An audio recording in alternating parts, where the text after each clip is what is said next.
Bonjour à tous, bienvenue à la table ronde organisée par le CNJ sur le thème auteur de jeux mode d'emploi. Nous allons donc traiter de la création ludique et plus particulièrement de deux thèmes. Le thème des concours ludiques et l'intérêt qu'ils peuvent avoir pour les auteurs et pour les éditeurs, ainsi que la relation entre auteurs et éditeurs.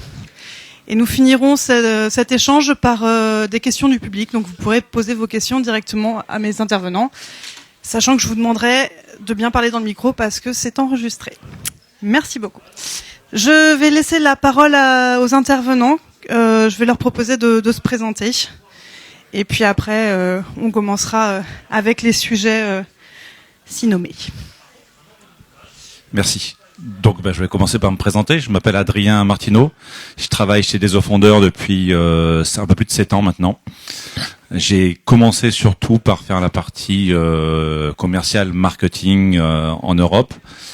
Et par défaut, c'est moi qui étais sur les salons, surtout. Donc, c'est moi qui rencontrais les auteurs et qui un peu fait ce qu'on appelle maintenant de manière assez barbare le sourcing, qui consiste effectivement à trouver des jeux. Le sourcing, ça te parle ? Tu hausses les sourcils quand je parle du sourcing.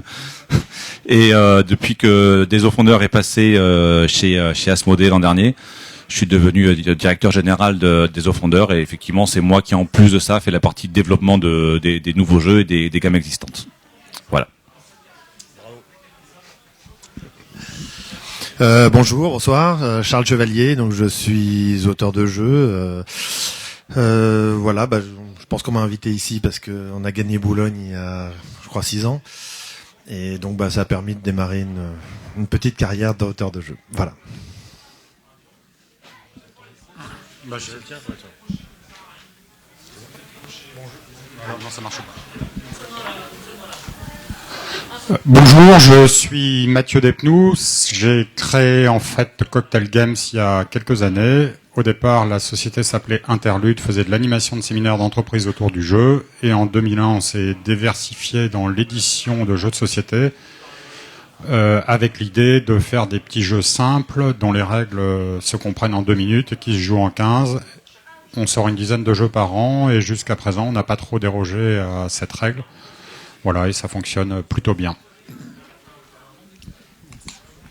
Bonjour, moi c'est Nicolas Sato, je suis un tout jeune auteur avec Kenjin et Lutèce qui sortent cette année et j'étais nominé l'année dernière à Boulogne avec Tiki.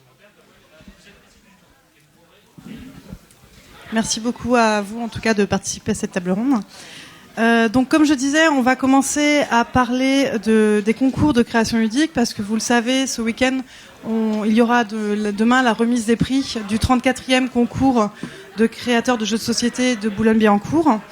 Et donc à cette table, effectivement, nous avons un primé qui a gagné il y a quelques années avec Intrigo. Alors voilà, c'est ça, Saint-Benoît qui est devenu après Intrigo, et puis aussi Nicolas qui l'an dernier était parmi les 10 finalistes avec son jeu Tiki. Donc je vais commencer par vous poser la question, qu'est-ce que ça vous a apporté de participer au concours ? Alors moi ça m'a aidé beaucoup à faire beaucoup de contacts en fait, à discuter avec des éditeurs, à pouvoir présenter des prototypes, avoir des retours sur ce que je pouvais améliorer dans mes jeux. Et voilà, beaucoup de contacts en fait. C'est vraiment la chose qui m'a le plus servi. Alors, en fait, le concours de Boulogne, pour moi, ça a été mon entrée dans le monde du jeu parce que j'avais fait beaucoup de protos seul dans mon coin.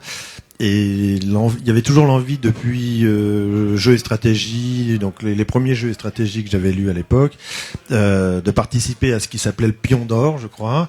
Et donc je suis revenu juste 25 ans après avec un jeu, le premier qui était très mauvais, mais ça m'a permis de découvrir les forums, et puis on a mis Saint-Benoît avec donc Catherine et Pascal Pelmans une première année. On a eu un débrief qui effectivement était remarquable.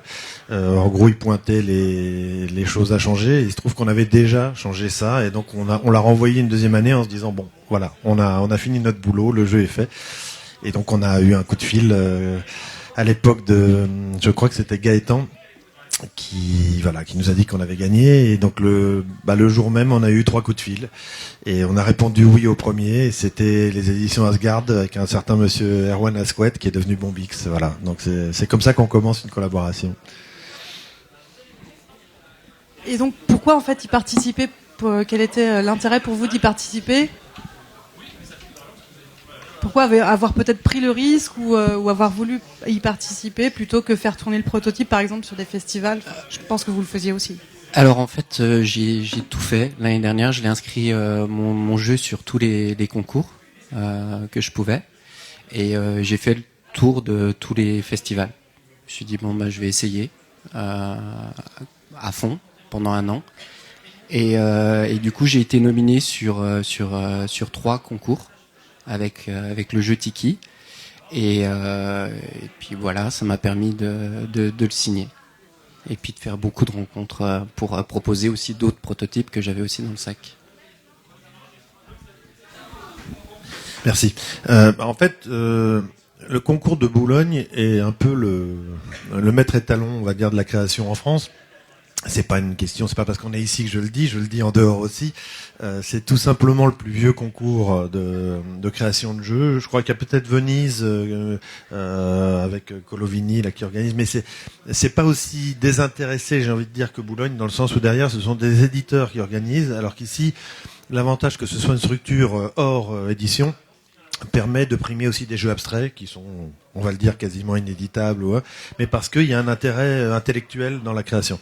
Donc l'envie de participer à un concours, c'est déjà savoir si son jeu est bon, avec des professionnels qui vont le regarder, et donc après se faire éditer, évidemment.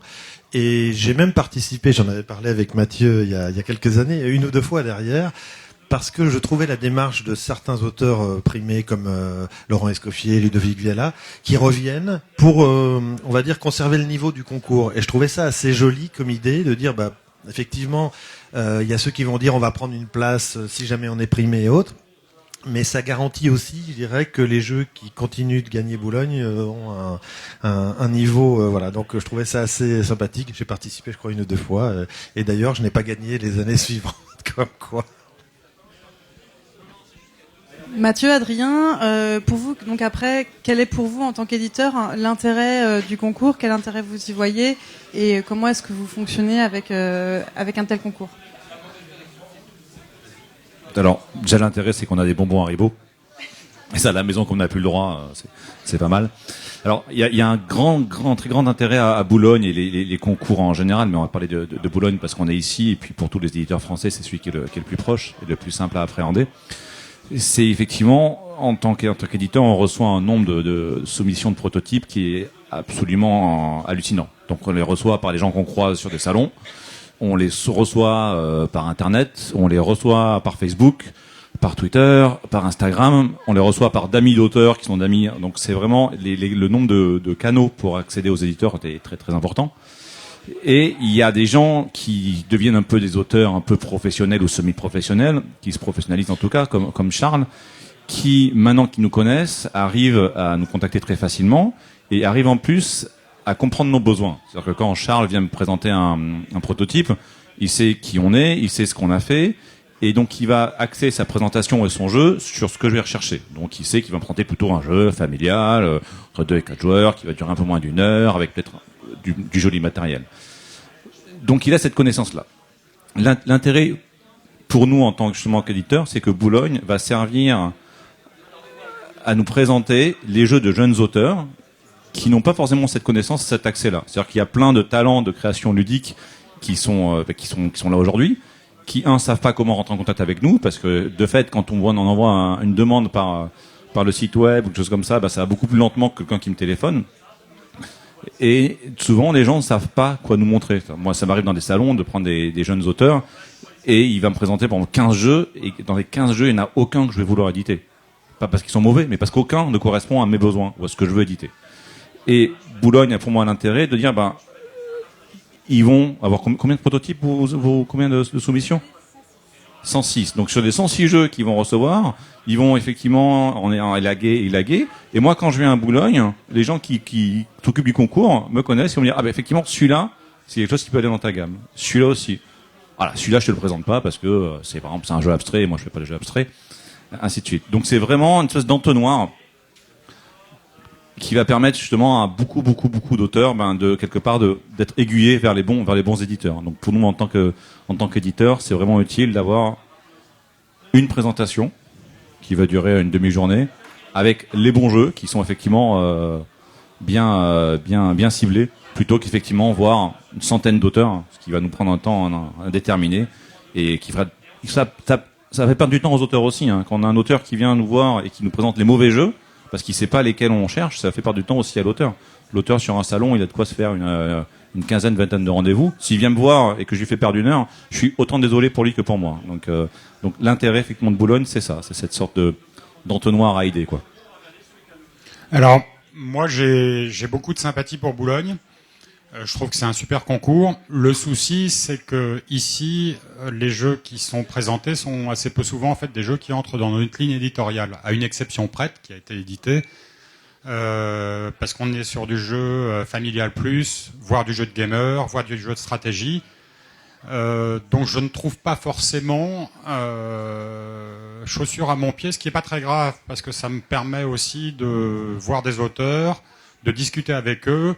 Et c'est absolument pas du temps perdu. Et la seule fois où Boulogne a présenté en fait un jeu qui était dans notre ligne éditoriale qui s'appelait Comme des sardines, il a été édité immédiatement en fait. Mais les gens qui présentent des jeux à Boulogne, en fait, manifestement ne présentent pas de party game ou la sélection qui est faite en fait les écarte. Je n'en sais rien en fait. Hein, voilà, mais j'ai beaucoup de sympathie et d'amitié pour ce concours. C'est le meilleur concours. C'est la Rolls des concours de jeux de société. Il y en a plein d'autres.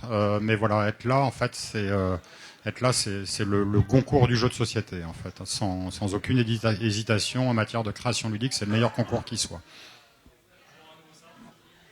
Après, d'un point de vue peut-être plus général en termes de concours, là on parle de Boulogne, mais plus généralement, l'intérêt que vous voyez pour les auteurs de faire des concours, est-ce que ce serait peut-être certainement de faire tourner leur jeu le plus possible, d'avoir peut-être des retours aussi de gens qui sont peut-être assez pointus pour décrypter les mécanismes? Oui, au début sûrement. Au début, on n'a pas, tant qu'on n'est pas édité, j'ai envie de dire plusieurs fois édité, on a du mal à comprendre l'exigence que demande un éditeur par rapport au travail d'auteur. C'est vrai qu'il y a un travail d'auteur, on peut se dire tiens j'ai une idée, je vais la montrer, et puis dessus ils vont changer le thème, ils vont changer le matériel. En gros, ils vont finir le travail. C'est pas vraiment ça. En fait, il faut arriver avec quelque chose d'assez défini. Bien sûr, ils peuvent changer après parce que justement dans une gamme, tel thème on l'a déjà utilisé ou tel matériel on sait pas faire dans tel prix et autres. Mais l'idée c'est que justement au début, nous Boulogne, ça nous a permis justement sur Saint-Benoît, sur le premier jeu, on avait fait un jeu qui tournait. La première année, on était 27e à l'époque où il y en avait 20 en finale, donc c'était pas ridicule. Mais il manquait encore un peu de travail. En fait, ça nous a permis de monter au niveau d'exigence qui fait que derrière, un éditeur a pas hésité effectivement à signer tout de suite le jeu. Donc je crois que ça sert aux auteurs qui n'ont pas encore, on va dire, sont pas proches du monde de l'édition. À partir du moment où on a quelques jeux édités, on a compris ce niveau, on va dire, qu'il faut pour avoir un jeu édité. Et après, comme le disait Adrien ou même Mathieu, c'est plus une question de comprendre un peu les différentes gammes des différents éditeurs. Chacun a, moi je le dis, n'étant pas éditeur, j'ai pas de problème à le dire. C'est vrai que les éditeurs, ici vous avez deux des majeurs éditeurs français, mais les éditeurs qui restent, non mais si t'es là depuis quand même quelques années, et les éditeurs qui restent, on en voit plein qui se lancent dans l'édition et qui font un jeu, 2 jeux, 3 jeux, puis ils ont plus de trésorerie, puis ils ferment. Vous êtes là depuis des années, ça veut dire que vous avez trouvé votre place, vous avez créé votre place, parce qu'en fait au départ il n'y a pas de place. Ils arrivent avec une offre en disant voilà ce qu'on sait faire le mieux, et à partir du moment où les joueurs disent oui ça nous plaît, ça nous intéresse, ils sont suivis, et puis la société. Et c'est vrai que les éditeurs qui restent ont quelque chose en plus par rapport aux autres.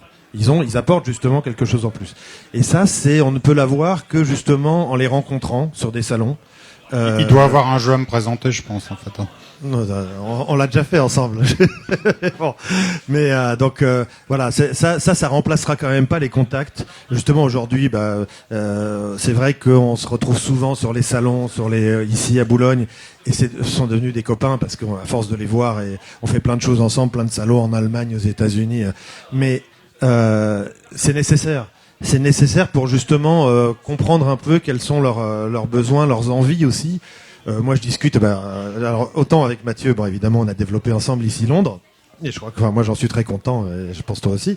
Avec Adrien, effectivement, pour l'instant on n'a pas de jeu ensemble, ça n'empêche pas qu'on se voit, qu'on discute. Non, mais c'est très dur, hein, parce que chez Days of Wonder ils sortent un jeu par an, donc bon, il faut être vraiment mais ça n'empêche que. Alors que chez la poubelle de l'édition française, on en sort 10 en fait. Généralement.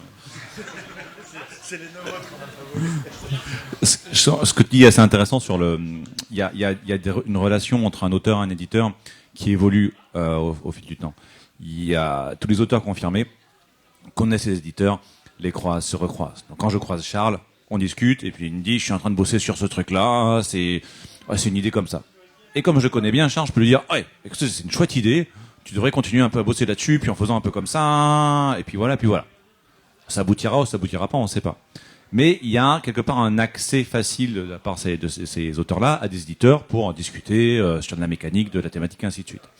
Les auteurs qui n'ont pas accès aux éditeurs aussi facilement que ça, l'intérêt de Boulogne, c'est justement ça, c'est pouvoir envoyer un prototype et avoir ce retour des gens de Boulogne qui sont pas forcément des éditeurs, mais qui connaissent ce que veulent les éditeurs et qui vont mettre effectivement le doigt sur des points précis. Ah, ça, par exemple, cette mécanique-là, déjà trop utilisée, ou ça, les éditeurs n'aiment pas. Donc c'est vrai que c'est bien de faire un petit peu ce travail de dégrossir un petit peu une idée pour affiner son prototype. D'accord ? Donc effectivement, un auteur qui est confirmé, qui a son cercle de testeurs, qui peut aller dans des boutiques, qui connaît assez de gens, qui fait des soirées chez lui, c'est facile pour lui de se faire ce travail-là. Un auteur qui commence, qui est tout seul devant ses règles, son prototype, il a quelques copains, sa famille qui veulent bien jouer, c'est bien. Mais l'étape suivante, effectivement, c'est le concours et c'est confronter son jeu à des gens qui ne connaissent pas. Alors, nous, on aime bien les militaires du rang, on aime bien les sans grade, on aime bien les gens qui n'ont pas édité des jeux, on aime bien aussi les auteurs confirmés, mais pas plus que les autres. Voilà, et on prend le temps, alors plus ou moins bien avec nos moyens, etc. En fait, de recevoir des propositions de gens qu'on connaît absolument pas. Et je pense que dans la gamme, on a édité probablement en fait, un auteur sur deux et quelqu'un qui chez nous en avait, dont c'est la première édition en fait, hein, et qui derrière, on a édité le premier jeu d'Antoine Boza, donc ça je suis plutôt content en fait. Hein, c'était Chabyrinthe. Voilà, donc n'hésitez pas. Il n'y a pas un filtre énorme. Il faut envoyer une règle de jeu, un PDF des cartes éventuellement, en fait. Et puis on vous dit assez rapidement, en fait, sous un mois, si c'est quelque chose qui nous intéresse ou pas. Et après, on pousse plus loin les tests. Mais voilà, je pense que le mot auteur confirmé me gêne un peu, en fait, parce que il y a une génération qui arrive derrière, qui bouscule un peu ce qui est établi. Et je trouve ça bien et salutaire pour ce marché. C'est très important en fait de pas vivre uniquement avec des vieilles confitures. Mathieu, on reviendra justement sur ce fonctionnement du tandem auteur-éditeur et surtout sur la façon d'aller aborder les éditeurs. Je voudrais juste poser une petite question. Quels seraient pour vous les conseils que vous donneriez à un auteur primé ou finaliste qui serait approché par un ou plusieurs éditeurs ? Je demande plutôt à Adrien ou Mathieu. Alors, si vous avez la chance, suite effectivement à Boulogne, d'avoir plusieurs contacts ou plusieurs offres par un éditeur, d'abord bravo, c'est chouette. Le premier conseil que je donnerais, c'est prendre un peu son temps. C'est-à-dire que ne pas donner un oui ferme à la première personne qui vous pose un contrat sous les yeux ou qui vous tape dans la main.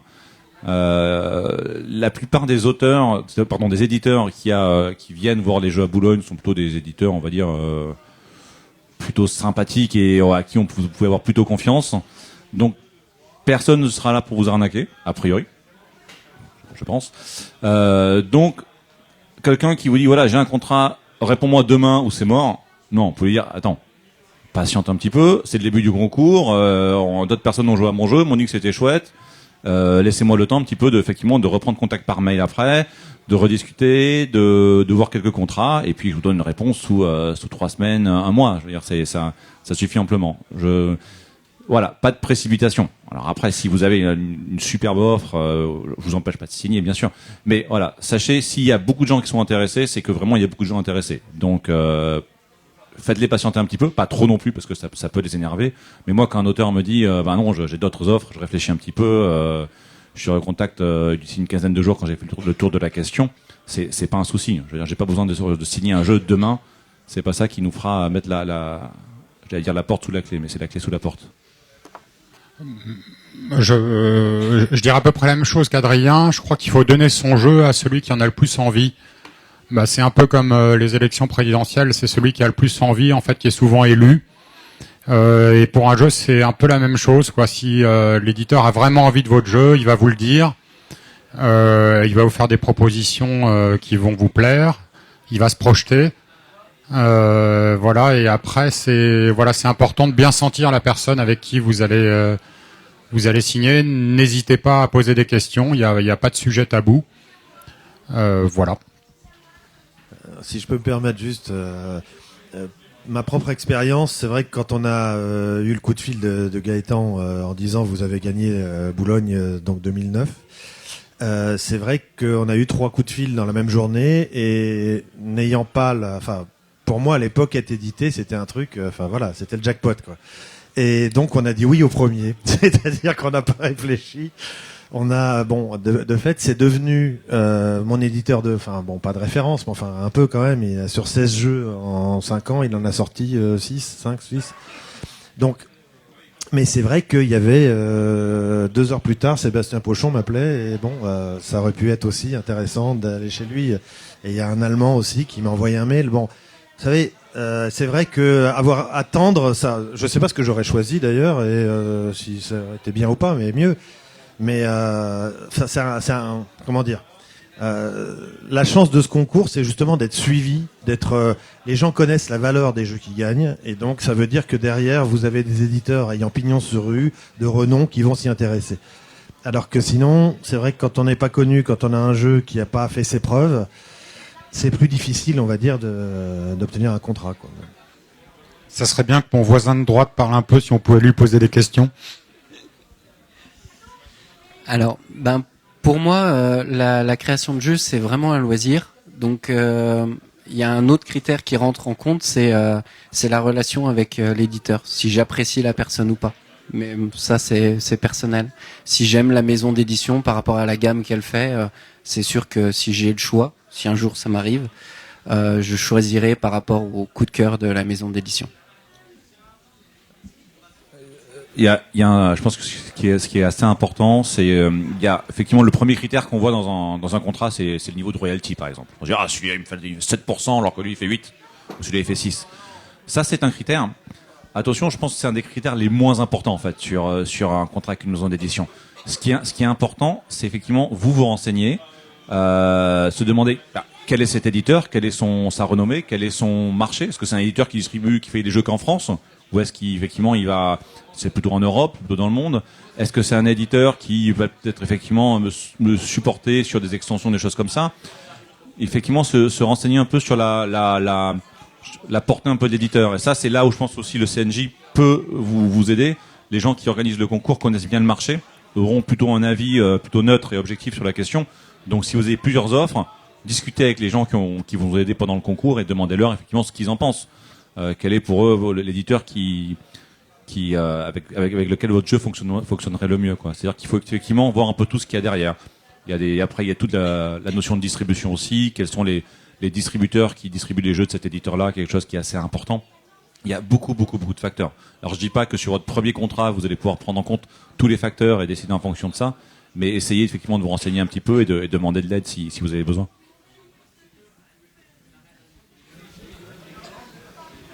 Je pense qu'on a pas mal fait le tour de la question sur le concours. Maintenant, on va parler du tandem auteur-éditeur. Tout d'abord, je voudrais vous demander quand et comment est-ce que on approche un éditeur. Donc d'abord du point de vue des auteurs et après des éditeurs, où vous pouvez vous mélanger, vous faites comme vous voulez. Je dirais que le meilleur moyen, c'est les concours, déjà en premier. Après, sur les festivals, par mail, c'est très dur, parce que comme on le disait tout à l'heure, il y a 1 tonne de mails qui arrivent par jour, donc c'est pas, quand on n'est pas connu, c'est vraiment difficile de pouvoir contacter par mail.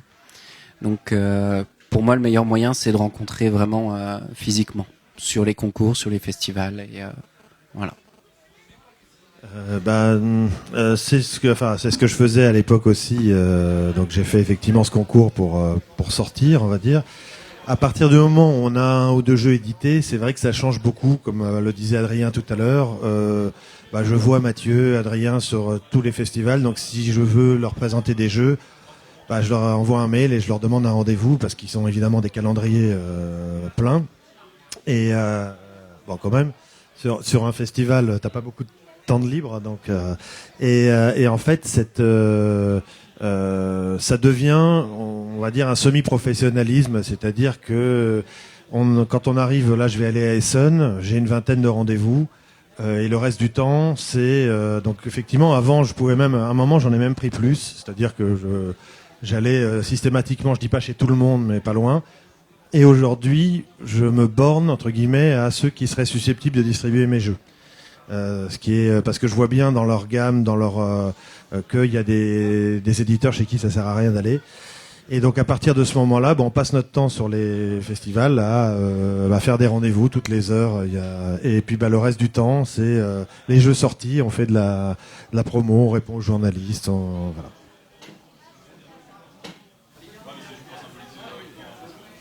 Non, j'ai rien à rajouter.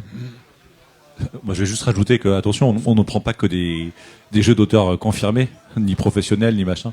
Donc, on a aussi quand même édité des premiers auteurs, notamment grâce à Boulogne. Sur la manière d'aborder un éditeur, effectivement, je pense que les rencontres, c'est le mieux. Donc, effectivement, des concours, les salons. Alors, effectivement, je pense que pour un auteur, ça peut être compliqué, ça peut être cher d'aller sur un salon, surtout si c'est un salon à l'étranger. Si on va à Essen, effectivement, le déplacement, l'hôtel, ça fait des frais importants de sa poche. Donc quelque part, plus vous avez de jeux à présenter, le plus de chances vous aurez d'être édité, donc plus l'investissement sera, on va dire, récompensé. N'hésitez pas, effectivement, faut demander des demandes de rendez-vous par mail. Faut insister quand on vous répond pas. Moi, j'ai effectivement beaucoup de mails auxquels j'ai pas le temps de répondre malheureusement, mais les gens qui insistent finissent toujours par décrocher un rendez-vous. Voilà, donc y a pas de souci pour rencontrer des auteurs sur les festivals. Et je pense que ce qui est important quand vous allez présenter un jeu à un éditeur, c'est de mettre le côté affectif de la chose. Il faut vraiment en fait raisonner pragmatiquement.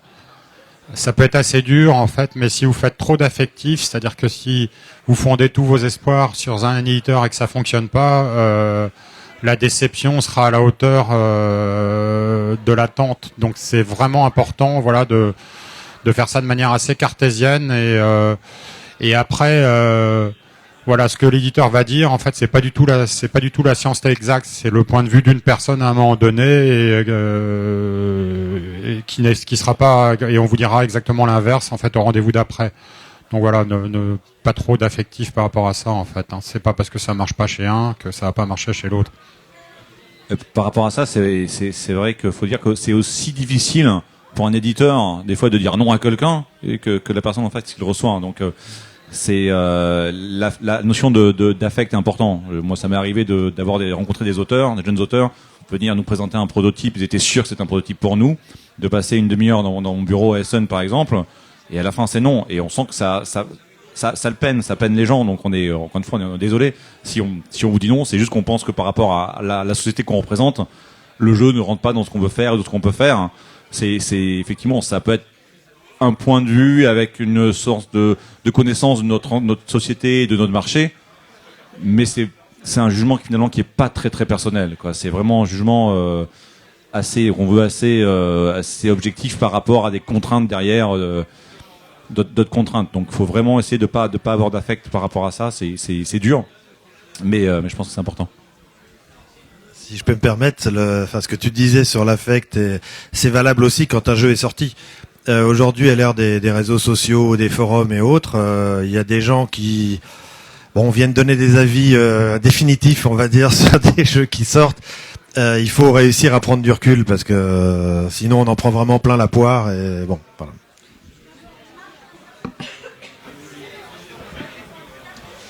J'aimerais qu'on discute maintenant du rôle de chacun dans le processus d'édition. En fait, le rôle des auteurs, le rôle des éditeurs, comment ça se passe, les allers-retours qu'il y a entre vous. Voilà, comment ça se passe au jour le jour. À quel point un auteur peut participer à l'édition du jeu et vice versa. Alors, moi j'ai pas eu beaucoup d'expériences, deux différentes, puisque les deux premiers jeux sont sortis avec le même éditeur. Il y avait sur les produits que les jeux que j'ai signés, il y avait encore du développement à faire, donc on a travaillé dessus pendant plusieurs mois. Et donc il me demandait des modifications sur des points qui lui paraissaient un petit peu à retravailler. Et puis c'était un échange régulier pour arriver à un produit où on était tous convaincus, on va dire. Et donc ça c'était pour les deux premiers jeux, et le troisième qui est en développement, où là c'est avec un éditeur un petit peu différent qui fait ça bénévolement, puisque c'est pour reverser à une œuvre caritative, où là j'ai un peu plus mon mot à dire sur des choses ou pas, ou voilà, mais ça c'est plutôt différent comme façon. Alors chez nous, on aime acheter une voiture qui démarre tout de suite plutôt qu'elle soit livrée en pièces détachées, si vous voyez ce que je veux dire.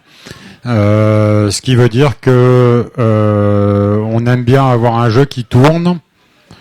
Partez du principe qu'un éditeur n'a aucune imagination, c'est ce que je disais tout à l'heure, des gens là. Donc proposez-lui des thèmes alternatifs, parce que peut-être que le thème que vous lui proposez en fait ne va pas lui plaire et un autre va lui plaire plus. Voilà. Après, les rôles sont assez séparés, c'est-à-dire que pour ma part, je considère que tout ce qui relève de la cosmétique, c'est-à-dire le packaging, le nom du jeu, etc., c'est une décision en fait de l'éditeur. Tout ce qui relève de la mécanique, là, ça se fait de concert avec un auteur, en fait. Voilà, j'ai édité un des jeux de Charles. On a pris ce jeu, pourquoi ? Parce que le jeu était développé, en fait. C'est-à-dire qu'il y a eu assez peu, finalement, de modifications qui ont été faites. Juste, les seules modifications qui ont été faites pour que ce jeu entre dans notre format. Mais au niveau mécanique, on n'y a quasiment pas touché autrement, en fait. Donc nous, on aime des jeux comme ça. Ça n'empêche pas que sur certains jeux, on va faire un peu plus de développement sur des jeux d'expression, parce que je suis assez client, en fait, de ce genre de jeu. Voilà. Après, des gens comme Adrien iront certainement beaucoup plus loin dans une démarche de développement. À un moment donné, moi, j'ai envie, d'avoir. On sort beaucoup de jeux par an. J'estime qu'il y a des temps de développement en fait, et à un moment donné, ça sert à rien de pousser les tests à l'extrême, etc. Faire des centaines de parties d'un jeu, non quoi. Enfin, c'est pas mon truc en fait. Par contre, on est quand même capable de voir si un jeu marche ou marche pas. Enfin, on est capable. On sait jamais rien parce que c'est un métier de doute, c'est pas une science exacte, et c'est ça ce qui rend l'exercice intéressant finalement, parce que si ça marchait tout le temps, ça aurait, de mon point de vue, aucun intérêt. En fait, c'est bien de se prendre en fait de temps en temps des tôles, parce qu'on apprend de ses erreurs. Le plus compliqué finalement, c'est d'avoir un jeu qui ne marche pas et ne pas comprendre pourquoi en fait. Ça c'est, je trouve ça terrible en fait. Voilà, c'est juste mon point de vue. Hein. Les autres raisonnent de manière différente, aiment bien dire qu'ils testent en fait les jeux à des centaines de fois, même si c'est pas forcément vrai. Voilà, nous on est plus sur sur un habillage d'un jeu qui marche déjà en fait, dans la majorité des cas. Ce qu'il y a d'amusant, c'est que pour avoir effectivement développé avec Cocktail Games et avec Mathieu en direct ici Londres, C'était un jeu où il y avait que des cartes et quelques jetons. Et la grosse, on va dire, demande de Cocktail Games, c'était le premier mail que j'ai reçu. Ils m'ont dit le jeu est vraiment bien, mais il y a un matériel considérable. Il y avait 50 cartes et 18 jetons en plastique. Voilà, donc les 18 jetons en plastique ont sauté. Si on va voir Adrien avec un jeu, il va nous dire mais il me faut des bateaux, des avions, des trucs, 3 plateaux. Voilà. Donc en fait c'est très relatif la vision. Et idem au niveau culturel, pour avoir eu 2 jeux faits par des éditeurs américains, c'est complètement différent. Maintenant, un jeu directement en Allemagne avec Antarctica, c'est complètement différent. Les Américains considèrent qu'ils achètent des droits et qu'après c'est à eux. Et l'auteur, c'est merci, au revoir. C'est-à-dire que voilà, terminé. En France, on a, je pense, le bon goût d'associer les auteurs. Quand je dis associer, c'est on nous montre par exemple à l'avance, voilà les illustrations qui vont être faites. Qu'est-ce que vous en pensez? Bon, pour avoir essayé une fois sur un jeu de dire finalement, ça ne change pas beaucoup du système américain, mais au moins on est quand même, on va dire, partie prenante dans la discussion. C'est vrai qu'il y a culturellement, je pense que le rôle de l'auteur en Europe, ça vient sans doute du roman, des écrivains. On considère que l'auteur est un artiste et donc qu'il a son mot à dire. Enfin, c'est son œuvre. Aux États-Unis, c'est un contrat entre 2 personnes. Il y en a un qui cède une idée à l'autre et c'est fini. Et donc l'autre, il peut faire ce qu'il veut avec le jeu. Voilà. Non, alors nous on est éditeur franco-américain. À une époque, on était plutôt américain. Maintenant, on devient plus franco. Alors nous, on n'achète pas des voitures qui démarrent tout de suite. Si elles démarrent tout de suite, elles démarrent bien. On essaie de les faire démarrer un peu mieux. Généralement, on va dire quand on prend un jeu, on va dire qu'il est développé à 90-95%, c'est-à-dire, ou même des fois 100%. Le truc, c'est les 10 ou les 5% qui restent. Des fois, ils prennent une semaine, puis des fois, ils prennent 6 mois. Il y a des jeux sur lesquels effectivement, on a le monde a signé notre contrat, on savait qu'il y avait encore 2-3 points de règles à régler, 2-3 points de mécanique, et rapidement, l'auteur ou nous-mêmes avec l'auteur, on a pu les régler et puis avancer. Et puis il y en a d'autres. On a pris le jeu et puis effectivement on a fait une version et puis on a réfléchi, puis ça marchait un peu moins bien et puis on a repris. Dans tous les cas, on est bien d'accord quand au niveau de la mécanique on associe l'auteur, ou on demande à l'auteur. C'est-à-dire qu'on dit à l'auteur, on a fait 15 parties, ça on pense vraiment que ça marche pas très bien, l'équilibre entre ces points-là et ces stratégies ça marche pas bien. Qu'est-ce que tu veux nous proposer pour que ça marche un peu mieux? Des fois on vient avec nos propres propositions. Voilà, nous on a essayé ça, on a joué comme ça au bureau, on pense que ça marche bien, qu'est-ce que t'en penses? Donc effectivement, au niveau de la mécanique, l'auteur est absolument associé à 100% des décisions. Et puis souvent, c'est un compromis. On n'a jamais eu, moi de ma connaissance, de cas où on avait un conflit avec l'auteur, où l'auteur voulait une version et nous une autre. Généralement, on arrive toujours à se mettre d'accord et on pense tous les deux que c'est la meilleure version. Ce qui des fois n'est pas forcément la meilleure au final. Au niveau après effectivement de développement graphique d'un jeu, c'est plutôt un peu l'inverse. Là, on a notre directeur artistique qui a sa patte. C'est lui qui va choisir l'illustrateur et on demande rarement à l'auteur son avis sur l'illustrateur. On lui en parle, on lui montre et ensuite on lui montre ce que fait l'illustrateur. Il peut avoir un avis parce que c'est un rapport avec la mécanique, ça peut arriver. Cette illustration-là, je l'aurais vu un peu différemment parce que c'est tel personnage qui fait tel effet. Mais bon, c'est assez rare. Généralement, on a une bonne idée de ce qu'on veut. On met au courant l'auteur, mais c'est vrai que sur la partie, une fois que le jeu mécaniquement est prêt, est fixé, est arrivé à 100%, la partie graphique, matériel, choix des composants, effectivement, c'est plus le travail de l'éditeur. Mais néanmoins, on leur en parle. On fait pas ça en secret. Et qu'est-ce qu'il en est de la relation post-édition avec les auteurs? Je parle peut-être de présence sur des festivals ou de présentation du jeu. Enfin, comment ça se passe? Parce qu'on a déjà eu la question en fait. En fait, après, tout dépend des auteurs. Il y a des auteurs qui effectivement considèrent qu'ils ont cédé leur jeu et que c'est à l'éditeur de s'occuper de tout. Moi, j'ai une vision un peu différente et je pense qu'en tant qu'auteur, on incarne aussi d'une certaine façon une certaine vision du jeu. C'est-à-dire que non pas sur un jeu, mais sur un suivi de jeu, on va reconnaître la patte, le style d'un auteur. Et je pense aussi que il me semble important, et c'est d'ailleurs une des raisons pour lesquelles je suis ici, de montrer les jeux qui arrivent, d'avoir un retour de la part des joueurs.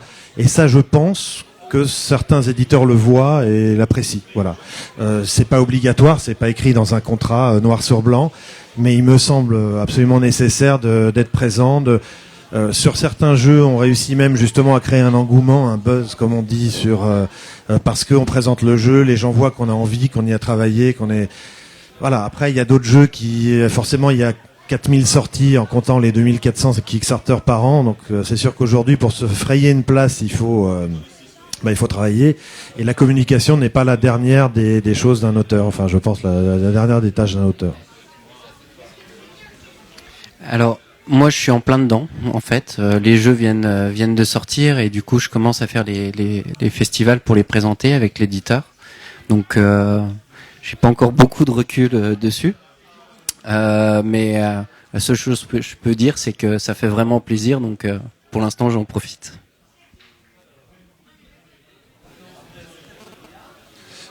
Alors, comme dit Charles, c'est pas écrit noir sur blanc, mais en tant qu'éditeur, on apprécie effectivement qu'un auteur, déjà un petit peu avant la sortie, commence à nous aider sur certains festivals, quand on a un prototype ou une version finale du jeu qui est pas encore sortie, de venir faire les démos avec les gens. Je pense que, notamment, on l'a fait sur Quadropolis, qui avait été primé l'an dernier, et on a déjà fait jouer à Cannes l'an dernier. Donc finalement, on aura fait jouer les gens déjà un an avant la sortie. Et le fait que ça soit François, l'auteur, qui vienne présenter son jeu, le public trouve ça chouette, trouve ça intéressant. Et puis lui-même, en tant qu'auteur, il prend un peu de feedback sur son jeu, ce qui permet d'affiner son développement.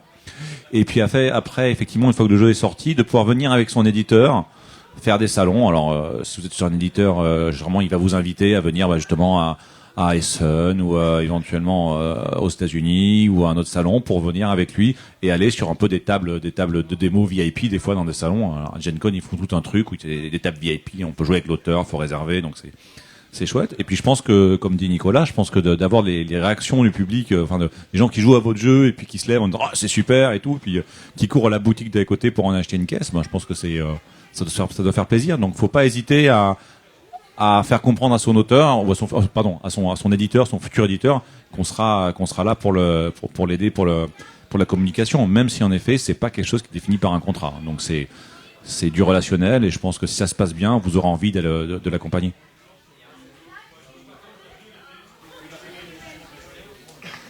Est-ce que vous vouliez préciser quelque chose, en tout cas, parce que je pense qu'on a fait pas mal le tour de la question. Moi, j'ai juste un truc, c'est sur l'INPI, les enveloppes solo. Alors, ça arriverait. Voilà, juste parce que ça, c'est un truc typiquement, c'est pas très grave, hein, c'est juste, c'est mon. Il y a beaucoup de demandes. Moi, je reçois des mails où les gens me disent bonjour, je vous préviens, j'ai déposé mon jeu à l'INPI sur une enveloppe solo. C'est la première phrase. Donc le gars qui me contacte comme ça veut dire quoi? Il me fait pas confiance. Donc, si moi, il me fait pas confiance, il n'y a aucun moyen que je lui fasse confiance. Donc, ce que je veux dire, c'est qu'on vous empêche pas de déposer votre jeu, de le mettre à l'INPI sur une enveloppe solo, il n'y a pas de problème. Allez-y. J'ai été auteur à une époque où, wannabe auteur, parce que j'ai jamais vraiment été édité. La première chose que j'ai faite, c'est aussi mettre mon jeu dans une enveloppe solo à l'INPI. Faites-le, si ça vous rassure. Ne le dites pas à l'éditeur. D'accord? C'est pas, tous les éditeurs, encore une fois, qui viennent voir les jeux à Boulogne sont des gens de confiance. Généralement, les éditeurs qui sont pas très sympas et qui font de la magouille se font évincer du milieu assez naturellement. On les invite pas. Ils viennent pas manger des bonbons Haribo avec nous. Donc, voilà. Ne présentez pas un jeu à un éditeur en disant, attention, j'ai protégé mon jeu, tu peux pas me le voler. Voilà. Alors, c'est utile si par malheur tu as un conflit. Et je pense que dans l'histoire de l'édition française, le nombre de conflits liés à des droits sur un jeu, peut-être c'est peut-être un ou deux, voilà, qui ont pu être résolus par l'INPI. Donc c'est comme une assurance quelque part, sauf qu'une assurance, c'est encore moins utile que la Maïf, quoi. Voilà, ça vous coûte, c'est quoi, 170 € ou 200 €, un truc comme ça, une enveloppe solo, je sais plus, j'ai plus le prix. Ah ben d'accord, j'ai le prix en francs. Voilà, c'était en francs, 170 francs peut-être à l'époque.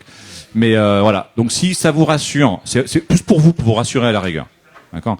Et effectivement, si vous tombez sur un éditeur extrêmement malhonnête qui voit votre jeu et qui ne met pas un contrat et qui commercialise d'autres jeux pendant un an après, vous aurez l'enveloppe solo. Si le gars fait ça, il va se faire détruire. Après, si vous êtes totalement tétanisé, il y a un moyen assez simple, c'est demander à l'éditeur de signer une lettre de confidentialité. Donc comment ça se passe en fait l'éditeur, vous allez juste expliquer le principe général de votre jeu et l'éditeur va vous faire une lettre. Moi, j'accepte de le faire. Je suis pas sûr que tout le monde le fait. L'éditeur va dire voilà, aujourd'hui, Monsieur Intel m'a parlé en fait de tel jeu dont le principe est ça, ça et ça, et si jamais en fait je l'édite, je m'engage à lui verser en fait des droits d'auteur. Voilà, ça vaut ce que ça vaut, mais si vous êtes absolument paralysé, c'est quelque chose qui peut vous aider éventuellement en fait. Je suis pas sûr qu'Adrien signerait des lettres de confidentialité. Si, on peut le faire, on le fait pas, mais on pourrait le faire. Enfin, il y a beaucoup aussi d'auteurs, enfin pas beaucoup d'auteurs, il y a quelques auteurs des fois qui nous envoient des mails en nous demandant effectivement, ils ont un jeu à nous présenter, mais ils nous en parlent pas. Mais c'est super, mais voilà, il faut qu'on vienne chez eux et puis il faut qu'on signe effectivement un papier en 3 exemplaires. C'est toujours pareil. Vous comprenez la problématique, il y a beaucoup d'auteurs, il y a moins d'éditeurs, vous voulez mettre toutes les chances de votre côté pour être édité, mettez-les. Donc c'est voilà, je pense que c'est important d'établir et de pas vouloir mettre de la défiance dans un contact. Et je pense qu'il y a très très peu de risques en tout cas dans les gens qui viennent voir les jeux à Boulogne, qui est ce genre de comportement. Et encore une fois, si jamais vous avez des doutes, parlez-en. Les éditeurs qui ont des pratiques un peu borderline, le CNJ les connaît, ils pourront vous en parler, je pense. Si je peux me permettre ma maigre expérience, moi j'ai perdu pas mal d'années à vouloir justement garder pour moi mes idées super, ou après coup on regarde les idées, c'était complètement nul, has-been, enfin c'était pas bon parce que justement pas en prise avec on va dire le marché du jeu actuel. Et en fait on se rend compte assez vite que ça ne sert strictement à rien, c'est-à-dire qu'on sait bien qu'on peut pas protéger une mécanique de jeu, donc ça veut dire que derrière on n'est ni inventeur ni auteur par rapport à un texte fixe, il suffit de changer le nom d'un jeu, de changer une couleur de pion ou de 1, et puis ils font ce qu'ils veulent. Donc ça veut dire que votre meilleure protection, je pense qu'au contraire, moi aujourd'hui je le prends comme ça, c'est de montrer votre jeu absolument partout. C'est-à-dire que si vous le montrez ici à Boulogne, vous le montrez à Parthenay, vous le montrez à Essen, vous le montrez, forcément les gens, s'il y a quelqu'un qui arrive avec votre jeu, le même jeu parce qu'il l'a vu, il l'a refait, etc., les gens vont dire mais attends, j'ai déjà vu un tel avec ce jeu-là, t'arrives trop tard. Voilà, c'est tout. Donc à mon avis, oubliez les enveloppes solo, les avocats et les machins.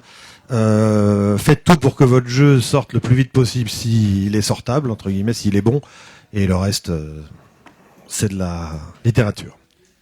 En plus, en tant qu'éditeur, quand on joue avec des auteurs, des choses comme ça, ou qu'on discute des auteurs, il nous arrive de donner des conseils, des choses comme ça, et même avec Charles, on a pu discuter sur des jeux, et on en discute, et en tant qu'auteur, j'ai du mal. En tant qu'éditeur, on arrive à donner des conseils qui sont pertinents, mais on va pas embêter les auteurs pour ça. Enfin, on est totalement content en tant qu'éditeur d'aider les auteurs, même à se faire éditer chez quelqu'un d'autre. Hein. Enfin, il y a une sorte pour l'instant, de milieu qui est plutôt sympathique, et plutôt sain et sympathique. Donc, je pense que ça devrait rester encore pendant un petit bout de temps, et c'est chouette. Est-ce qu'il y a d'autres choses que vous voudriez rajouter pour clore ces échanges avant qu'on passe aux questions du public ? Y a-t-il des questions ? Je vous laisse un micro et l'autre, je le mets en salle. Bonjour. Donc, il y a quelques années, j'avais joué à Vauban, qui était primé ici. Je crois qu'il n'a jamais trouvé d'éditeur, en fait. Après... Ah, d'accord. Il a changé de nom. Il s'appelle Palais Royal maintenant. Voilà, j'avais un jeu qui s'appelait Versailles et j'ai su en fait que Hans Im Gluck allait sortir le jeu. En fait, donc j'ai fait écrire par le maire de Versailles. Ça a eu un effet immédiat en fait. Bon, tant pis pour cet exemple. Ce que je voulais dire, c'est que, quand j'y avais joué, en tout cas, j'avais trouvé que le jeu était excellent, mais qu'il n'était pas très drôle à jouer. Et j'ai eu le même réflexe avec les grands bâtisseurs. J'ai même offert à des amis ou de la famille. Après, je me suis rendu compte qu'en fait, il n'était pas drôle à jouer, alors que le jeu était très intelligent. Et ça, donc je voulais savoir, quand vous créez des jeux, à partir de quel moment on sait qu'un prototype va pas marcher? À partir de quand est-ce qu'il faut abandonner un prototype? Parce qu'au contraire, c'est rattrapable. Quelle est la proportion de prototypes que vous imaginez, de prototypes que vous avez menés jusqu'au bout? C'est à la fois pour les auteurs et pour les éditeurs. Quelles sont la proportion de prototypes que vous voyez, que finalement qui vous intéressent au début, que vous abandonnez avant de les éditer, ou ce genre de choses? Alors, je vais commencer à répondre. Une précision aussi pour chacun d'entre eux. À partir de quand il faut se préoccuper de la beauté esthétique du matériel, quoi? Est-ce que on peut déjà s'amuser avec un jeu dont la mécanique est bonne mais dont le matériel est pourri, ou est-ce que il faut assez tôt s'intéresser à faire quelque chose qui soit joli?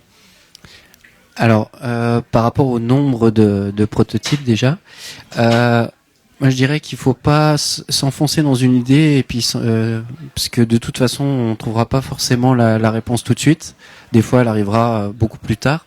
Et puis en même temps de passer à un autre prototype, tous ceux qu'on a fait avant qui verront peut-être jamais le jour, au moins ils nous auront aidé à évoluer et à faire ceux d'après. Donc en faire le plus possible, pour moi c'est une bonne idée. Et après la deuxième question c'était l'esthétique. Vu que en général on trouve pas la bonne idée tout de suite, on est obligé de faire plein d'essais. Si à chaque fois on est obligé de fabriquer quelque chose de très très beau, ça coûte très très cher. Donc je dirais que les bouts de papier au début c'est très bien.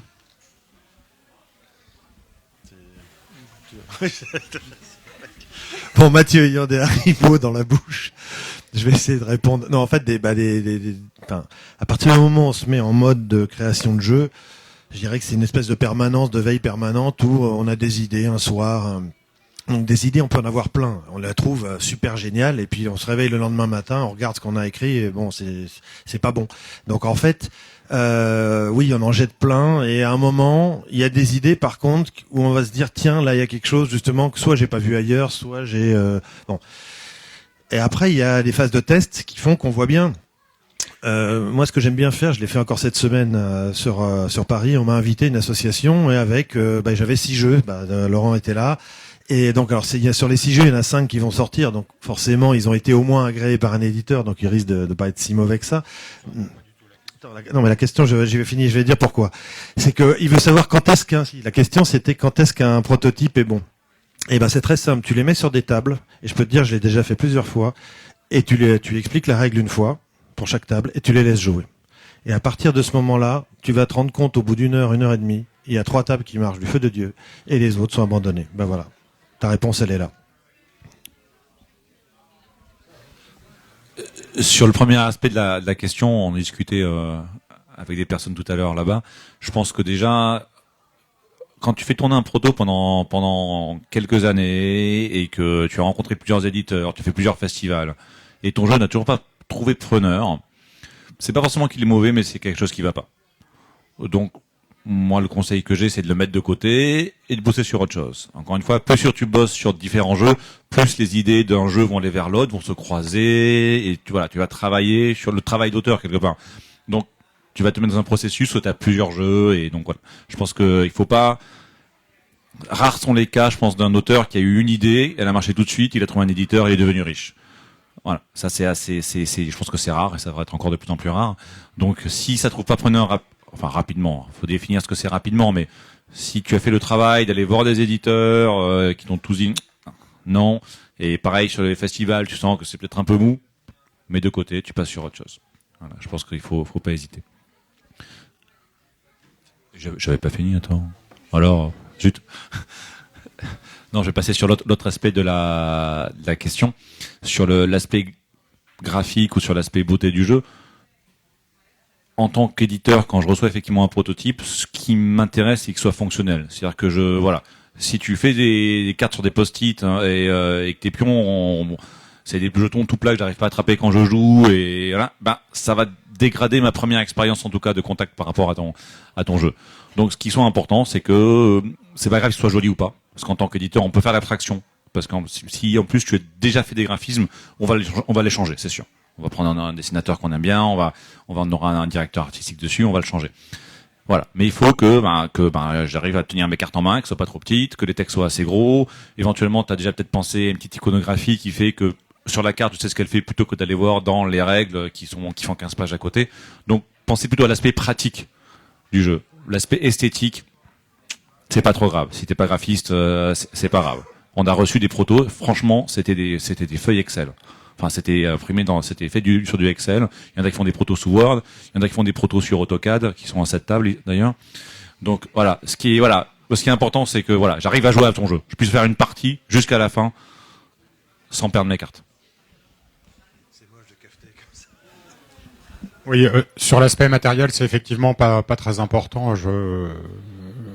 Enfin, nous on reçoit aussi des documents PDF qu'on découpe tant qu'on puisse jouer. Ce qu'il faut par contre, c'est que la règle soit compréhensible en fait directement, parce que sans ça on va caler assez vite en fait et on risque de jeter le jeu en fait, pas pour les bonnes raisons, parce qu'on n'aura pas compris tel ou tel point de règle.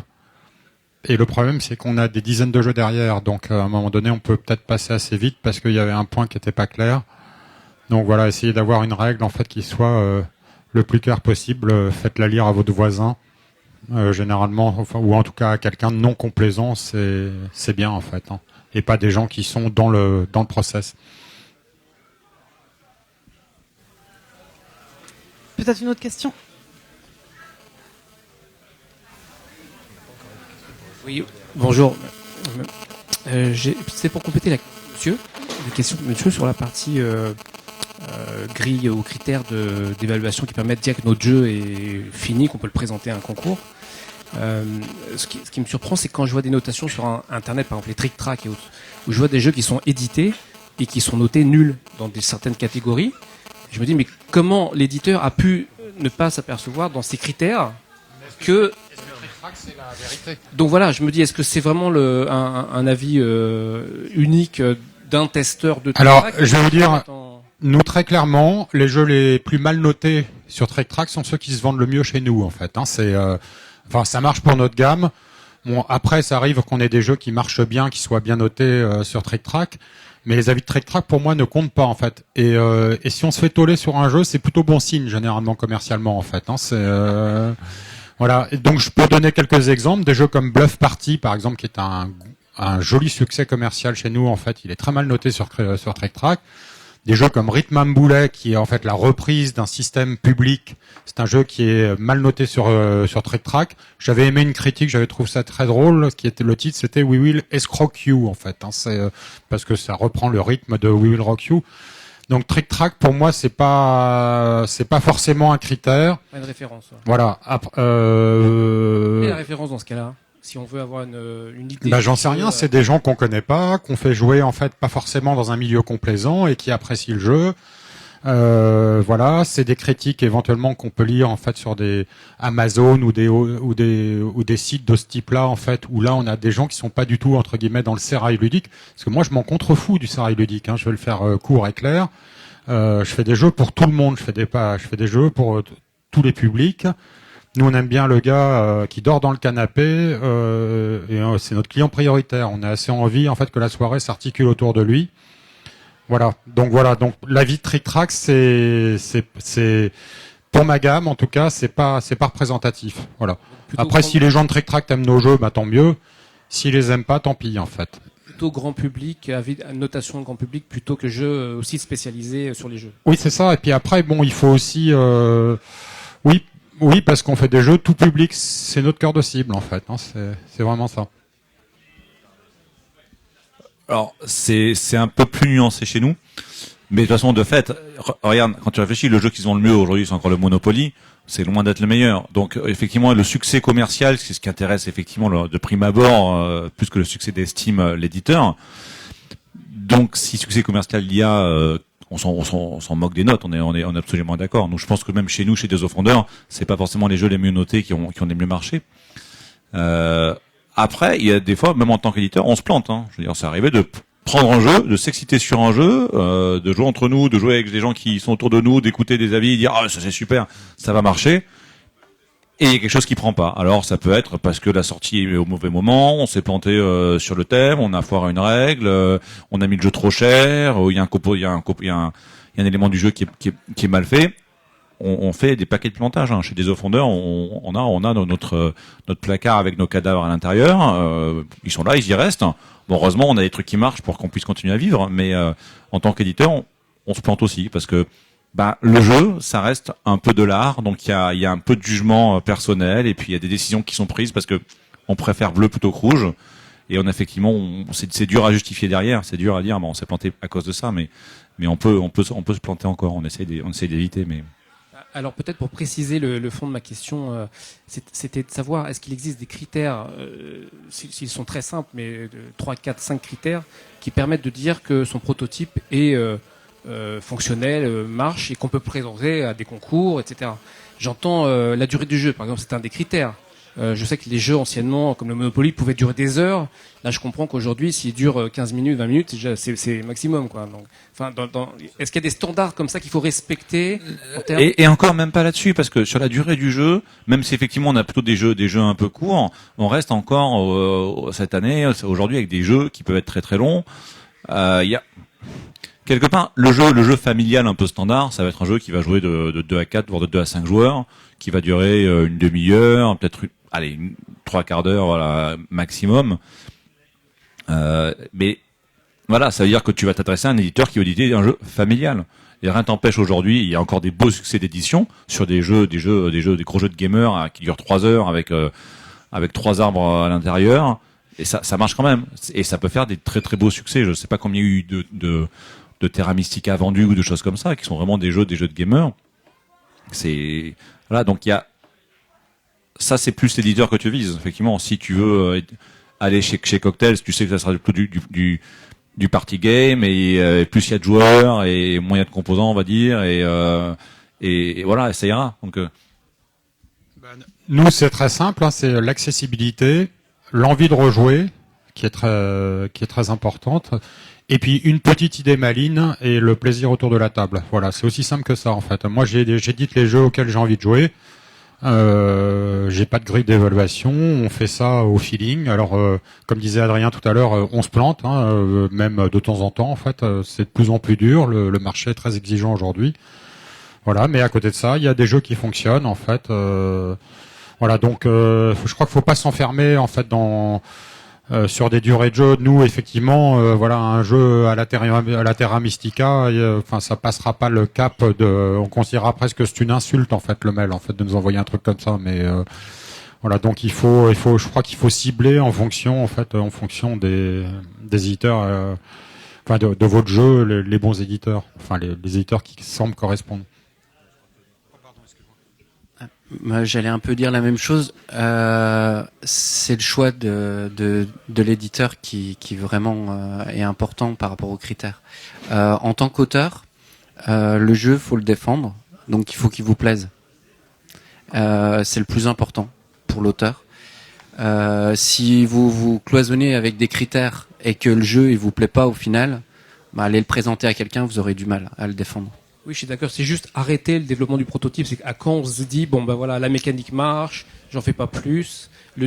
Voilà, les règles sont plus ou moins bien, la jouabilité, la durée, voilà. Ça dépend franchement du type de jeu. Là, on a deux éditeurs déjà qui ont des gammes pas complètement différentes, mais enfin qui ont des jeux réellement. Il y a des jeux sur lesquels le gros jeu allemand, l'Eurogame, sur lequel tu vas déjà bosser 3 ans. Au lieu de le développer effectivement quelques mois pour un party game, et puis derrière ton éditeur va te le démonter complètement pour être sûr que tout roule, que machin, etc. Et à toi de le remonter derrière, etc., etc. Là, c'est sûr que pour ce type de jeu, il y a des boutiques, surtout, on va le dire, qui vont aller sur Trick Track parce que ils vont se dire plutôt que d'essayer tous les jeux qui sortent, je vais me faire un avis rapide pour savoir combien je vais en rentrer. Alors c'est vrai que c'est embêtant. C'est embêtant parce que t'as un jeu qui sort, t'as bossé dessus 3 ans, et puis t'as un con qui vient et qui dit ça c'est nul alors qu'il n'a pas pu y jouer vu que le jeu est pas sorti. Bah voilà quoi. C'est comme ça, faut faire avec. Tu fais abstraction de ça. Enfin, encore une fois, quand t'es auteur de jeu aujourd'hui, tu n'en vis pas, enfin sauf exception qu'on compte sur les doigts des 2 mains, mais voilà, en France c'est à peu près ça. Il y a peut-être 10 personnes qui en vivent. Et à partir du moment où tu n'en vis pas, moi j'aime le mot amateur, j'aime ça, voilà, je le fais pas pour l'argent, c'est vraiment pour et à partir de ce moment-là, tu fais des jeux pour toi. Il faut que les jeux effectivement ils te plaisent d'abord.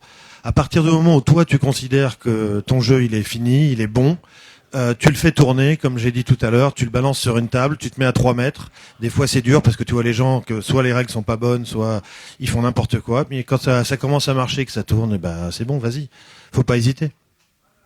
Et puis ils vont pas te manger, hein, tu vois. Moi, ce serait plus sur le créneau des jeux un peu plus profond en termes de mécanique, notamment si post-édition on se rend compte que les règles ont été cassées et qu'il y a finalement 2-3 mécaniques qui interagissent très très mal et qui ruinent complètement le système. Quelle est un peu la posture sur la publication de correctifs ou est-ce qu'on abandonne le projet si on se rend compte que finalement ça marche pas du tout? Est-ce qu'on essaie de faire des rééditions ou est-ce que... C'est difficile de réanimer un cadavre. D'accord. Ouais, c'est assez délicat effectivement. Si l'éditeur a massacré ton jeu, le mal est fait malheureusement. Enfin, j'ai peur de dire que le mal est fait. Une fois que le jeu est sorti, que les critiques négatives tombent, c'est assez dur de relancer le même jeu ou de faire du correctif. Ce qui peut se passer, ce qui s'est déjà passé, c'est que l'éditeur effectivement a peut-être massacré ton jeu au niveau de la mécanique ou de la thématique ou je ne sais quoi. Il se rend compte que ça marche pas, il te rend les droits au bout de 2 ans, tu le reprends, tu le retravailles et heureusement tu retrouves un autre éditeur. Et là tu donnes vraiment une deuxième vie à ton jeu parce que c'est pas la même personne qui s'en occupe. Mais c'est vrai que c'est assez dur une fois que...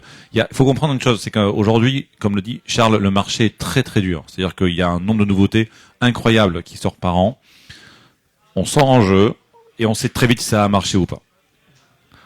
Hein, il y a notamment ce qu'on appelle l'implantation, qui sont effectivement le volume de jeux qui sont vendus les 15 premiers jours dans les magasins. C'est un véritable indicateur. Ça fait pas tout, mais un jeu qui a une mauvaise implantation, on sait que ça va être compliqué. Donc, on arrive facilement à savoir si le jeu a de l'avenir ou pas. La plupart des éditeurs aujourd'hui, si le jeu n'a pas d'avenir, ils vont vite laisser tomber. Parce que c'est beaucoup d'efforts de soutenir un jeu qui marche pas. C'est trop d'efforts. Comparé à l'effort qu'on fait pour faire marcher encore mieux un jeu qui marche déjà bien. Voilà. Donc voilà, dans ce cas-là, je pense qu'il faut espérer que l'éditeur te rende ton jeu, je pense.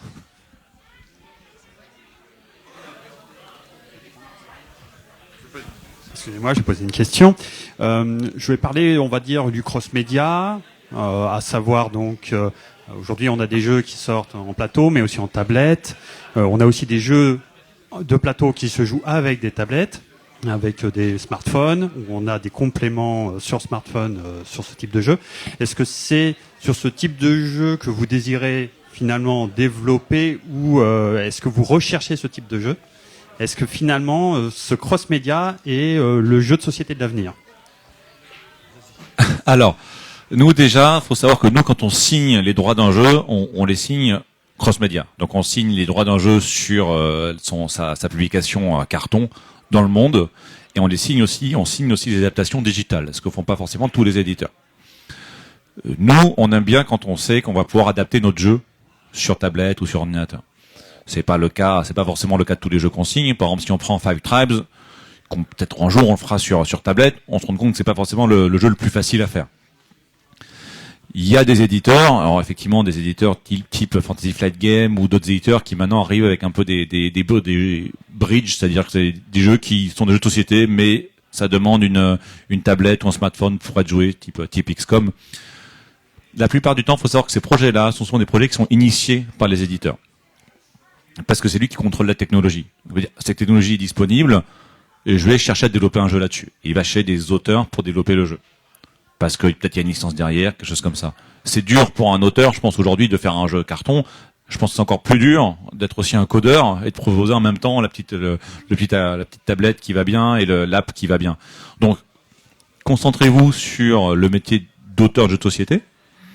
Si jamais vous pensez qu'il y a un intérêt quelconque d'avoir un compagnon, tablette, quelque chose comme ça, proposez-le, expliquez le concept sur du papier. Mais c'est pas la peine de venir effectivement avec quelque chose codé sur un téléphone parce que ça peut faire peur. Donc c'est effectivement c'est une volonté. On aime bien avoir des jeux de société sur tablette parce que pour nous c'est un vrai business et le bon exemple c'est Ticket to Ride sur tablette ou smartphone qui marche très très bien. Aujourd'hui, je suis pas sûr que ça soit un marché si gros que ça au final. Parce que c'est un marché qui est très concurrentiel. C'est un marché, être numéro 1 sur l'App Store et numéro 10, ça divise les ventes par 1000 ou 10 000. Enfin, et être numéro 100, ça les redivise par 1 million derrière.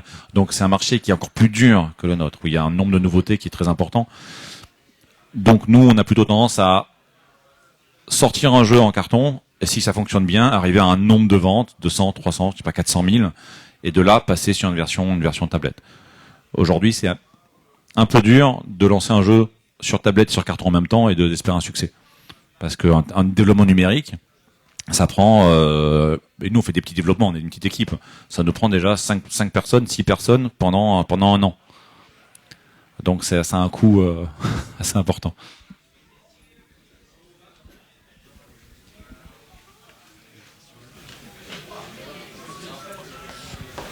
Juste pour répondre avant de poser ma question, je suis pas tout à fait d'accord. C'est-à-dire coder est bien, c'est difficile. Si c'est pas du métier, c'est pas la peine. Par contre, coder un prototype qui tourne vaguement avec un éditeur de base comme Scratch ou App Inventor, c'est pas aussi compliqué. Je veux dire, voilà. Ce que je veux dire, c'est qu'il y a beaucoup d'éditeurs, enfin, il y a quelques éditeurs qui vont faire cette technologie-là, qui souvent ont des technologies qui sont, par exemple, nous, tout notre code est fait en interne, donc on utilise notre techno. Donc, c'est assez dur d'arriver vers un éditeur traditionnel et dire, voilà, j'ai ça et j'ai l'application qui va avec. Il suffit que le mec s'intéresse pas du tout, ça va lui faire peur, dire, je regarde pas ton jeu parce que je sais que ça, je veux pas le faire. Donc sinon ma question en fait, c'est que là c'est un peu la même que ma première question tout à l'heure, c'est que là on a un superbe exemple avec Vinci qui est derrière, qui est un jeu qui est plutôt un bon jeu, qui a fait un relatif flop et qui a été réédité quelques années plus tard avec 2 modifications cosmétiques, avec en plus un nom à l'américaine et qui a été un méga succès. Donc comment arriver directement à la deuxième étape en évitant de faire un flop avec en oubliant le truc qui va faire le succès, quoi. Alors, si on avait la recette, elle serait dans un coffre et il serait bien fermé. Ouais, on l'aurait déjà. Oui. Non, c'est pas forcément évident de faire un succès avec. Vinci était un flop, c'était un vrai beau succès d'estime. Il est sorti aussi à un moment donné où les jeux se vendaient beaucoup moins. Il y avait que quelques éditeurs, c'est pas le même marché. Donc Small est sorti 6 ans, 7 ans après. Le marché était vraiment différent. Donc il y a aussi Descartes était moribond. Je sais qu'ils avaient commandé beaucoup trop de boîtes. Enfin, c'était vraiment autre chose. Aujourd'hui, il y a beaucoup plus de boutiques de jeux. Le marché est devenu international. Aujourd'hui, effectivement, là, on est en France. Il faut savoir que pour un éditeur qui est un peu gros, la France, ça a peut-être représenté 5%, 10% de son business. Donc on est vraiment sur encore une petite partie du marché mondial. Aujourd'hui, les États-Unis sont vraiment la grosse part du gâteau. Donc, il y a sur le succès de Small, il y a sûrement le côté graphique. Il y a beaucoup d'ajustements mécaniques qui avaient été faits par Philippe sur le proto. La manière d'associer chaque fois à ses pouvoirs qui a été revue, la thématique qui a changé, la simplification de beaucoup de choses, le fait de jouer avec des points de victoire cachés. Il y a eu beaucoup d'ajustements thématiques. Et puis derrière, je pense que on a fait aussi un bon boulot sur la partie graphique, parce que bon, Vinci c'est chouette, mais c'est un peu austère. Et puis je pense que vraiment le marché a changé de tout au tout. Moi j'ai commencé à jouer dans les années 95. Quand je voulais acheter Elfenland, j'allais à ma boutique. Il fallait qu'il cherche dans ses contacts qui c'est qu'il y avait en Allemagne. Qu'il envoie un fax à un mec. Il commandait une boîte d'Elfenland qui arrivait 1 mois et demi après. Voilà. Donc je pense que le marché a beaucoup changé. Il y a beaucoup plus de points de vente. Il y a beaucoup de trick-track.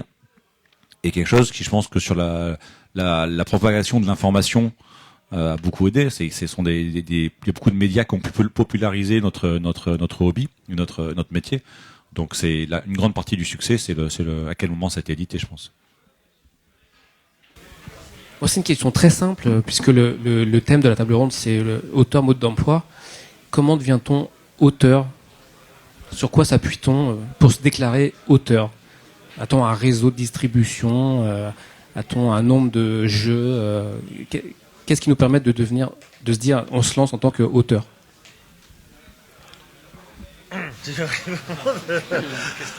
Non mais auteur, c'est tout simplement, c'est une envie. Pardon, excusez-moi, j'ai dit auteur. Oui. Non, je parlais d'éditeur. Ah d'accord. Oui, excusez-moi. Non, rien à voir. Excusez-moi. Éditeur, voilà. Éditeur. Enfin, je pense qu'une société qui a édité au moins un jeu est un éditeur. Après, il y a tu peux un peu les classer peut-être éventuellement par soit nombre de sorties ou chiffre d'affaires. Il y a beaucoup, effectivement, Charles le disait, il y a effectivement des fois on voit des éditeurs apparaître, sortir un jeu, 2 jeux. Ils sont tout seuls, ils ont mis leur maison en hypothèque et puis ils se lancent dans le truc. Ce sont des éditeurs, c'est pas des éditeurs qui vont rester longtemps. Aujourd'hui, quand un éditeur a 5 ans, 10 ans, qu'il a un catalogue qui sort entre 1 et une dizaine de jeux par an, ben c'est un éditeur effectivement qui est fiable. Tu sais que c'est un éditeur, si tu signes un jeu, il va le sortir. a priori. Il peut avoir peut-être des fois un peu méfiance vers un éditeur qui n'a pas sorti de jeu récemment, où tu vas dire effectivement, est-ce que je signe un jeu avec lui, est-ce qu'il va le sortir, est-ce qu'il va vraiment le sortir. Il faut savoir qu'un éditeur, quand il signe un contrat, il y a des clauses dans le contrat où on envisage la non-édition d'un jeu. C'est-à-dire effectivement, il y a une avance qui est versée à l'auteur. Si au bout de 2 ans ou 3 ans le jeu n'est pas sorti, l'auteur a le droit de reprendre son jeu. Et dans ce cas-là, il y a souvent des clauses financières qui sont liées à ça. Donc il y a une protection des deux parties. Mais il se peut qu'il y ait des jeux qui ne soient pas édités, avec un contrat signé qui ne soit pas édité. Si l'éditeur n'est pas assez fort financièrement, ça peut arriver, oui.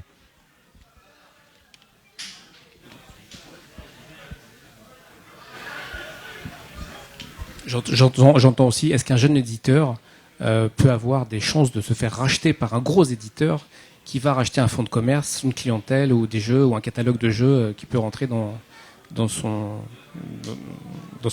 éditorial?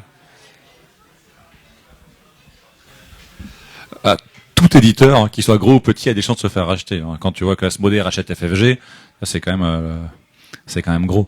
Donc, je pense que quand un éditeur rachète un autre, ce qui l'intéresse effectivement, c'est ses succès. Donc, on va racheter des licences. Et là, on se rapproche on est très proche du modèle américain. On va racheter des licences intéressantes chez un éditeur. On va des fois aussi chercher un peu le savoir-faire, parce que comme des éditeurs qui font des développements particuliers, on va chercher un savoir-faire. Mais effectivement, se faire racheter au bout d'un an ou deux, c'est peut-être un peu rare. Admettons, on se lance, on fait un bon jeu, un deuxième et un troisième qui est un gros succès. On peut se faire racheter parce qu'on n'est pas encore très cher. C'est toujours pareil, hein. Plus on attend pour acheter un éditeur, plus il a de succès, plus il est cher. Donc oui, il y a toutes les chances. Le marché du jeu français et mondial se consolide parce qu'il y a beaucoup d'éditeurs, donc il y a un besoin de consolidation. Donc oui, ce sont des mouvements qu'on n'avait pas l'habitude de voir forcément il y a une dizaine d'années, quinzaine d'années. Mais comme dans tous les milieux financiers, ça arrive maintenant, oui. Après, je dirais juste que tout le monde ne court pas nécessairement derrière un billet, en fait. C'est voilà. Moi, j'ai rien décidé. Un matin, on m'a dit, c'est comme ça maintenant.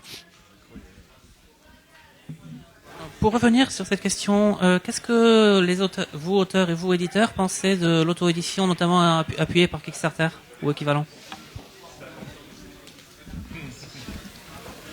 Bon, je vais m'y coller.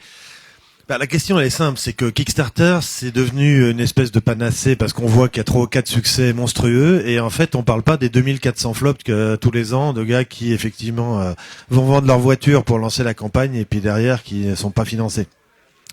Kickstarter, ça veut dire que en fait on est déjà soit connu, soit on a une idée du tonnerre qu'on arrive à pitcher en quelques phrases si c'est pour t'éditer ton premier jeu, je te dirais non, t'as 0 chance et voilà, sauf si t'as vraiment la bombe. Mais si t'as la bombe, tu vas le savoir tout de suite parce que les éditeurs vont te le prendre. Donc en fait non, je pense qu'il faut tu fais un Kickstarter quand comme justement Bombix et Fred Henry vont avec une idée qu'ils ont travaillé pendant des années, vont faire une com pendant 1 an et demi, vont faire jouer 500 parties, donc 2000 personnes avant que le kick se lance. Donc là, ils ont créé une vraie communauté, un truc. Enfin, le reste du temps, c'est, je pense que c'est pas bon. Enfin, si c'est pour lancer son édition, où derrière tu vas perdre de l'argent, tu vas perdre du temps et ton jeu sera mal édité, je pense pas quoi.